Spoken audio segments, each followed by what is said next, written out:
ভিন্ন স্বাদের এই নাস্তাটা বানাতে বাড়তি কোনো ঝামেলা নাই, তবে এটা খেতেও অনেক ক্রিস্পি হয়েছে।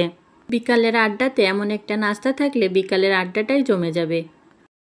এখানে নিয়ে নিয়েছি 1 কাপ ময়দা, 1 চামচ কালো জিরে, 2 টেবিল চামচ রান্নার তেল, 1 চামচ লবণ। সবগুলো উপকরণ ভালো করে মিশিয়ে সফট একটা ডো তৈরি করে নেব। এবার নর্মাল পানি দিয়ে পারফেক্ট একটা ডো তৈরি করে নিলাম। কিছুক্ষণের জন্য ডোটাকে রেস্টে দেব।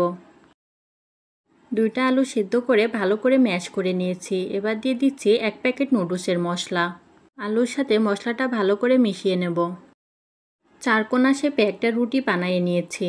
রুটির মাঝ বরাবর কেটে নিয়েছি। এবার দিয়ে দিচ্ছি ম্যাশ করে রাখা আলুটা। এবার রুটির মাঝ বরাবর ভাঁজ দিয়ে এভাবে সাইড থেকে স্লাইস করে কেটে নিচ্ছি। স্লাইসগুলোকে এভাবে করে মুড়িয়ে নেব।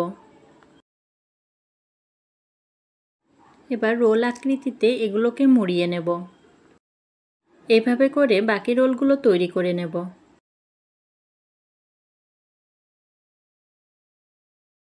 চুলায় প্যান বসিয়ে দিয়ে দিচ্ছি পরিমাণ মতো তেল। এবার গরম তেলে রোলগুলোকে ছেড়ে দিচ্ছি।